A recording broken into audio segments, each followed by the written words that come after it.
Assalamualaikum warahmatullahi wabarakatuh. Waalaikumsalam warahmatullahi wabarakatuh. Kami dari kelompok 8 akan mempresentasikan UTS Dosen Pembimbing Bapak Aliwan. Untuk rekan saya Mbak Akaliatul dan Mas Anang, monggo. Baik, yang pertama pembahasan masuknya Islam di Nusantara. Sejarawan memiliki pandangan yang berbeda tentang bagaimana Islam pertama kali masuk di Indonesia. Penelitian dan studi sejarah menunjukkan beberapa teori utama. Yang pertama, teori Gujarat dari India, Stoutenburg, Pitnavel dan sebagian besar sejarawan Belanda percaya bahwa Islam datang ke Indonesia sekitar abad ke-13. Mereka mengatakan bahwa Islam dibawa oleh pedagang Muslim dari Gujarat di India Barat. Ide ini didasarkan pada gaya makna kuno seperti yang dinamakan oleh Sultan Malik Al-Saleh di Samudra Pasai yang mirip dengan makanan di Gujarat. Hal ini juga mempertimbangkan hubungan perdagangan yang kuat antara Gujarat dan pelabuhan-pelabuhan di Sumatera dan Jawa. Teori Arab Mekah, Buya Hamka dan sebagian besar sejarawan Muslim Indonesia percaya bahwa Islam datang langsung dari Arab atau Mekah sekitar abad ke-7 Masehi. Mereka mengatakan bahwa para pedagang Arab yang membawanya. Gagasan ini didasarkan pada tulisan perjalanan Arab dan Cina. Tulisan-tulisan ini menyebutkan bahwa ada komunitas Muslim di pantai barat Sumatera pada abad ke-7. Ini juga menyebutkan hubungan awal antara kekhalifahan Islam dan Sriwijaya. Mereka juga percaya bahwa Islam di Indonesia berasal langsung dari ajaran tradisional, bukan dari ajaran sufi yang khas dari India.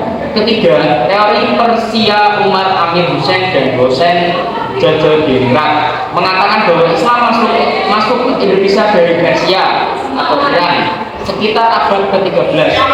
Mereka mendasarkan ide ini pada tradisi merayakan Asyura 10 Muharram di tempat-tempat seperti Sumatera dan Aceh. Perayaan ini mirip dengan tradisi Syiah di Persia. Mereka juga menunjukkan pada hal-hal budaya Persia seperti kaligrafi dan tasawuf yang ditemukan pada tradisi Islam di Indonesia. Yang B, peran kerajaan Islam di Nusantara. Pengaruh kerajaan Islam di Indonesia dalam proses pengislaman sangat besar. Salah satu peranan kerajaan Islam dalam proses islamisasi di Indonesia adalah mendorong konversi keagamaan secara massal melalui pengaruh politis otoritarian sultan atau pengusaha kerajaan Islam, membantu percepatan penyebaran ajaran Islam di wilayahnya. Islamnya seorang raja dan kebijakan kerajaan yang berlandaskan nilai-nilai keislaman menjadi daya tarik bagi rakyat untuk memeluk Islam pula. Kerajaan-kerajaan Islam di Indonesia memiliki peran besar dalam proses masuk dan berkembangnya Islam.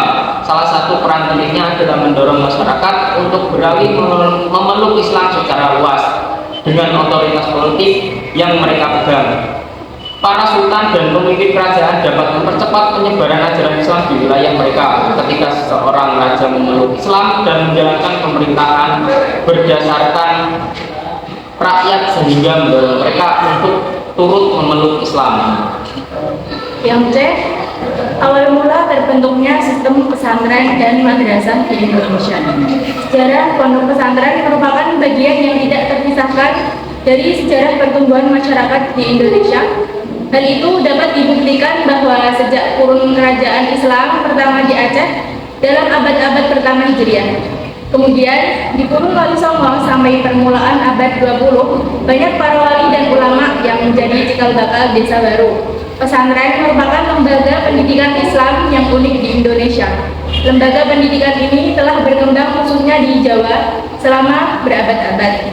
Maulana Malik Ibrahim meninggal 1419 di Gresik, Jawa Timur. Spiritual Fagur Wali Songo dalam masyarakat santri Jawa dipandang sebagai guru tradisi pesantren di Jawa.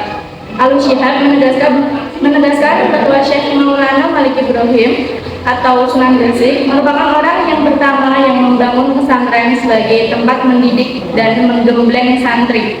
Tujuannya agar para santri menjadi juru dakwah yang mahir sebelum mereka diterjunkan langsung di masyarakat luas. Yang D, bagaimana nilai-nilai lokal dapat diintegrasikan kembali dalam pendidikan Islam di Indonesia.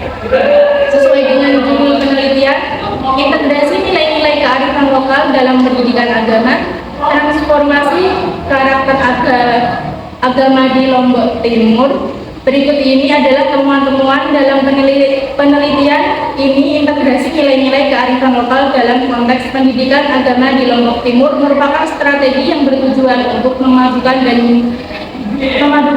menyelaraskan nilai-nilai lokal yang tercermin dalam kearifan tradisional masyarakat setempat ke dalam kurikulum pendidikan agama. Pendidikan ini dirancang untuk mengakui dan menginternalisasikan keragaman nilai-nilai budaya dan agama yang dimiliki oleh masyarakat setempat dengan tujuan menjadikannya bagian integral dan proses pembelajaran.